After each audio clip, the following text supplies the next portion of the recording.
Good afternoon to you. Mark Suttoth, HurricaneTrack.com, here with your Hurricane Outlook and discussion. It is Monday, September 30th, the last day of September 2019. We have a lot to talk about, so let's just jump right into it.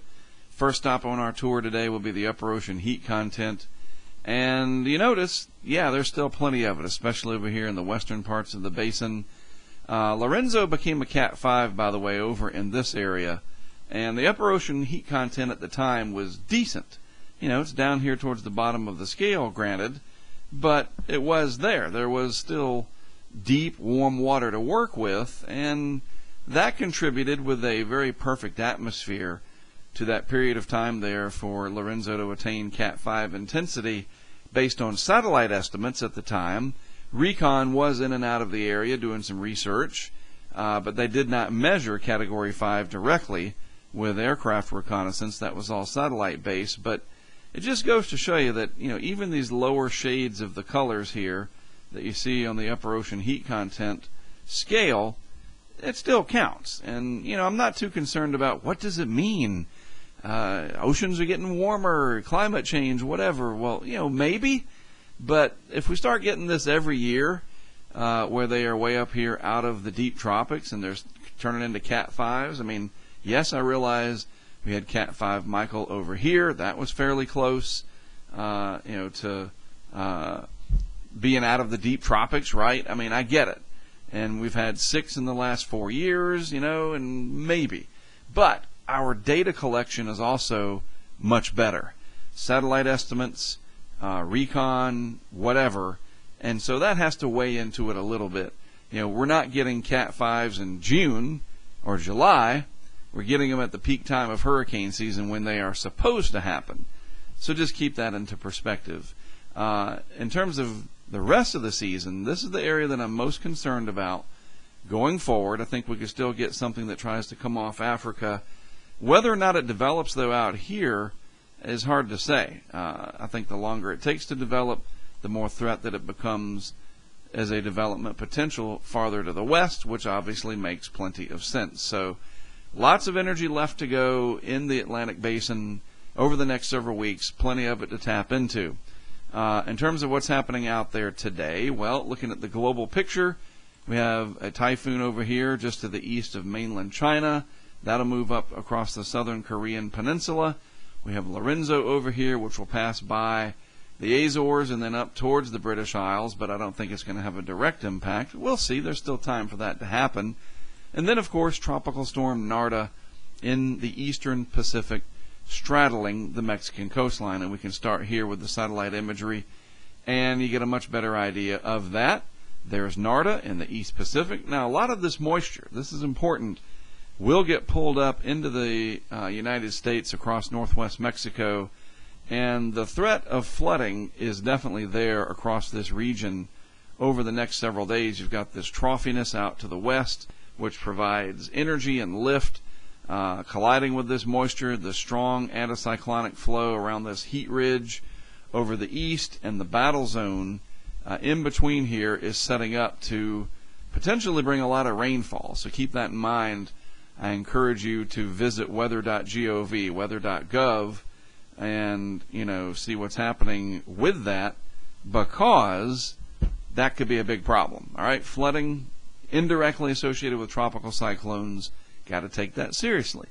In the southwest Atlantic Basin, kind of tangled up with the greater Antilles here, an area of disturbed weather overall, some energy, vorticity, whatever you want to call it, trying to coalesce, but not really doing a good job of it. This will slide off to the west and west-southwest with time, maybe get a little bit better organized, and then I think this whole mess gets pulled into an eventual front that comes through, and the rain chances will increase across the east, but that's more than a week away. So we're going to be talking about this feature for several days to come, I do believe.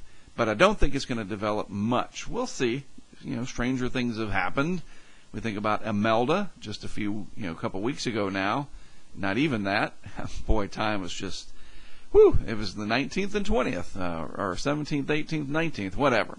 Recently, we'll just call it recently, we saw Imelda get in here, and it developed when it didn't look like it was going to. So you never know, especially over those very, very warm waters of the Northwest Caribbean Sea. So here is Lorenzo. Here we have the Azores. And that, folks, is a large hurricane, really helping to pile up the ace points now over 110, maybe even 111. Probably headed up towards at least 150 before the season is over. And what can I say? I mean, a giant hurricane, the swells coming out from this, going to affect most of the Atlantic basin now. This is just one area that I'm kind of highlighting there, giving you the idea. You know, if you follow oceanography and tropical meteorology, this is the perfect combination of the two, where something this big is impacting such a huge area. In some cases, reading that this could produce maybe 100-foot waves, especially along that southeast flank as this goes by. So folks in the Azores definitely needing to pay attention to this over the next day or so, as this giant hurricane originating from energy over Africa, coming out and then moving up through here. Wow, what a heck of an event this has been. All right, so the track of Lorenzo, not too much of a concern for direct impacts to the UK or Ireland over here. I think it's going to get caught up into this flow in the larger storm system in the far North Atlantic, but you never know. I mean, we still have a couple of days to watch and see how this unfolds. There will be significant waves, that's for sure, on some of these Atlantic side facing beaches that are exposed. That could be pretty interesting. So if any of you live out there and you can safely get some pictures or video, first of all, with the video, please hold it horizontal, not vertical. That's the best way to. I mean, when is the last movie that you saw at the theater that was shot vertically? None. You know, not. You know, some of these movies that show social media have vertical video from time to time, but for real, if you go down and you shoot video of the waves, please, for cinematic purposes, do it horizontal. You know, hold your phone horizontal, all right? But that's going to be a big problem. These big waves here, first in the Azores and even the Iberian Peninsula as this goes by. Huge wave maker. The surfers, you know, Portugal, boy, this could generate some giant waves for Portugal. You've seen some of the video over the years coming out of Portugal from surfers down there. All right, looking at the euro here, this is interesting. Actually, I want to get rid of that. There we go. We're going to look at the broad picture because there's a few things I want to point out for the short term, and then how that melds into the longer term. All right, first of all, just to get your bearings, here's Portugal and Spain, west coast of Africa, east parts of North America, so forth and so on. This is Lorenzo. A little bit of energy down here. Again, we'll watch that. But mainly, I want you to pay attention to this area right here with Lorenzo. All right? So this is the analysis from the 12Z Euro today, 24 hours out. You know, let me back up because I do want to highlight the Azores, the westernmost island there, the other islands outlined in blue. 24 hours, 48, looks like it goes right over the western two-thirds of the Azores island chain there. So, yikes. That's going to be, I mean, really, that the waves that's going to bring in there, any video and pictures that come out of there is going to be very impressive, I do believe. Finally, at 72 hours, fairly close there to the west coast of Ireland, and, you know, there will be sensible impacts. Look at those isobars tucked in there. Those are lines of equal pressure. And when they're all close together like that, that's wind. And look at the fetch overall. Just this huge fetch of wind coming all across the northeast Atlantic, piling up into the United Kingdom and Ireland. Okay, that northeast corner of the Atlantic. Very, very stormy.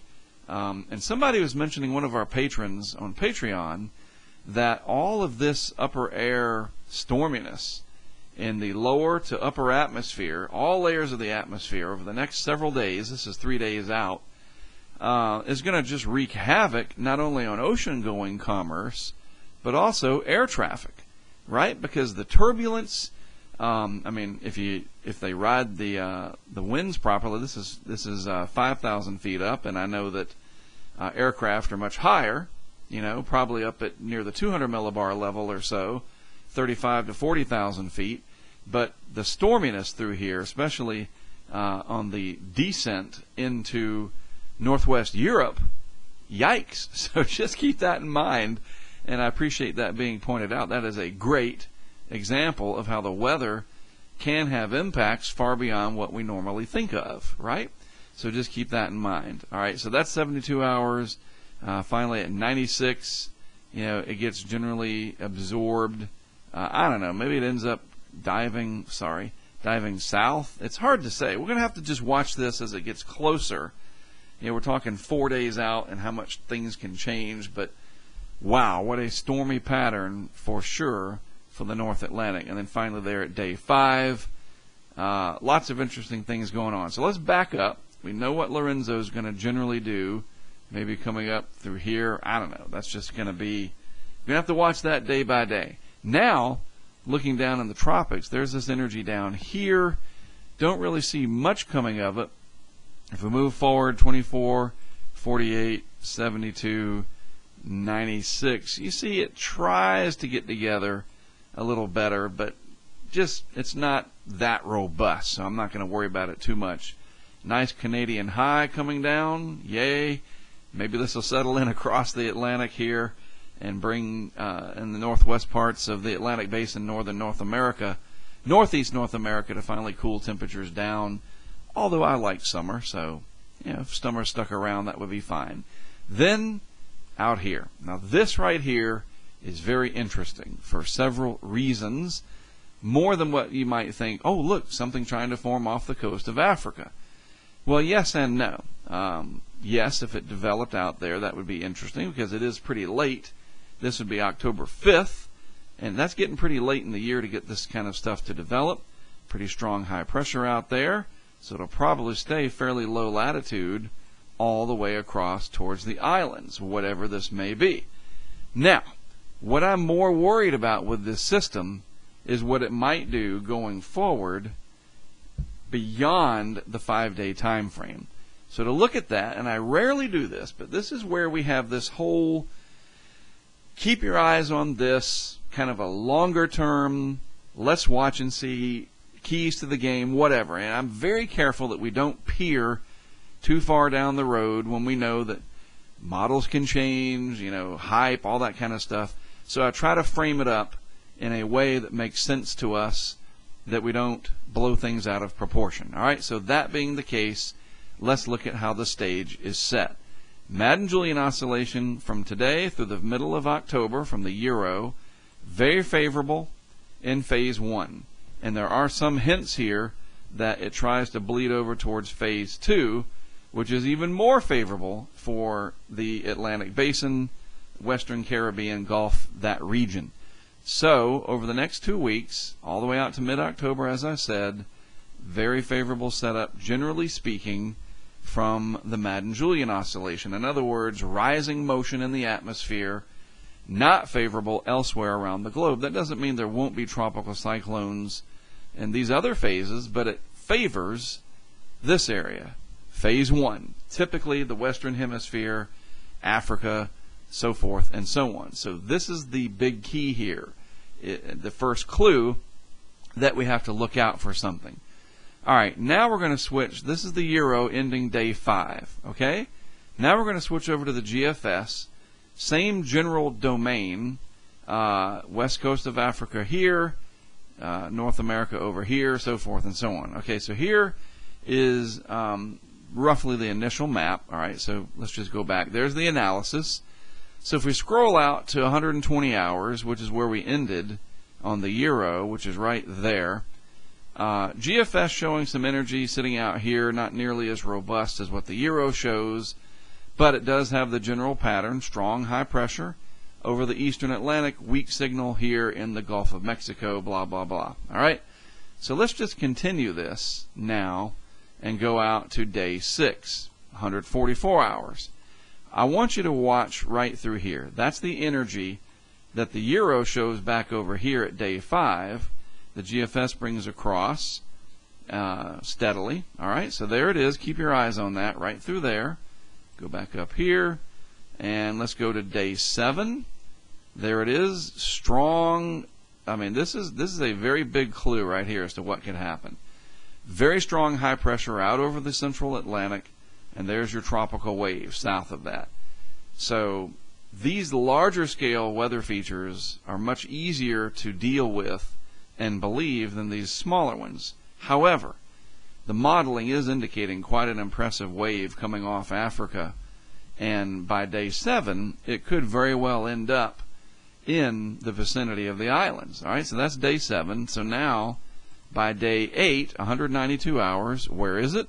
It's located right down here in the eastern Caribbean. Very strong high pressure over the Atlantic. Trough trying to dig into the east, and it'll make a little headway, and then boom, it's right back to summer, it looks like. All right, so that's 8 days out, right? And then, 8 days. Here's 9 days at 210 hours. That tropical wave gets into the Caribbean. And then this is where things really start to get interesting. And yes, I know it's far out in time, but I'm going to explain how we're going to interpret this. As we go on out to day 10, 240 hours, that wave energy that came all the way across ends up in the Northwest Caribbean Sea, where, as I showed you, the Madden-Julian oscillation is favored for the next 2 weeks. All right? So that's day 10, and if we just move this out, you see what happens. It comes together, low pressure develops, and you get a tropical cyclone way out by days 11, 12, and so forth. And yeah, there's another system that rolls off Africa. It just keeps on coming. Bottom line, we can track this, and that's what is so fascinating about this. We can track this going back to, let's go right here, at 60 hours, the GFS has this system coming off Africa. And from there, it tracks all the way across, as you can see, gets into the Caribbean, and develops into a tropical cyclone. I think that's really interesting for several reasons, duh. But we can watch this, very similar to what we did with Matthew back in 2016. That was detected in the pressure fields and others, the vorticity as well, over Africa mid-September in 2016. And then it came off and became a hurricane, and we know what that did. Sometimes the signals are so strong that you can track them for that length of time. And as you know, with the rest of the run, this is something we definitely want to watch. It's not like it's just, well, where does that come from? Well, there's your answer. It comes from that tropical wave, and you can see it go across and develop there by day 10. So the MJO may finally do its dirty work, as it were. Well, that implies evil. Nature is neither evil nor good. It just is. But dirty work in terms of it could affect people, right? And it's going to be something we need to watch. And I've talked about this, that October could be a big month. We have seen this in the guidance. Ben Knoll has talked about it, Michael Ventris, and others. So this is no surprise. Now we see what happens. I would think that within the next 3 days, it'll move into the time frame that the other global models will start to pick up on it more than they are now. The Canadian, the European, the UK Med, etc. Once we get inside of the 10-day time frame, so we have probably the next 2 to 3 days before that starts to happen, or does it just not happen at all? And that is a possibility as well. So there you go. It's got my attention. Could make for a very interesting October, and it would fit the pattern. That's what's so important here. All right? So hopefully you learned something about how we track these systems. This is what I would normally do, even if I didn't have you on the other side of whatever screen you're watching from to listen and watch. I would be looking at the long-range models and try to trace it back. Well, where does that come from? How far into the future is it? How realistic is it? So forth and so on. There's enough evidence to suggest we should definitely keep an eye on the pattern, and that's where we should start. All right? All right. So there you go. We're up to date. I'm going to produce another video here in just a moment after I publish this one that is going to discuss what we have done and what we are going to do with our Patreon. And I think you're going to be very impressed, and for those of you that are already patrons, there are some announcements that I will make, and I'll publish the video on Patreon first, and then I'll make it public on our YouTube channel so everybody can see it. A lot of exciting things coming, and a lot of incredible achievements have been made possible because of what we're doing on Patreon, and I'm going to do that video in just a moment. Have a good rest of your Monday afternoon. Enjoy the last hours of September. We move into October from here, and as I just showed you, it could be quite interesting. We shall see. As always, thanks for tuning in. I do appreciate it more than you will ever know. It's wonderful to have you sitting on the other side of your phone, your tablet, your wall-mounted TV, whatever the case may be. I appreciate it very much. I am Mark Sudduth, HurricaneTrack.com. I'll talk to you some more tomorrow.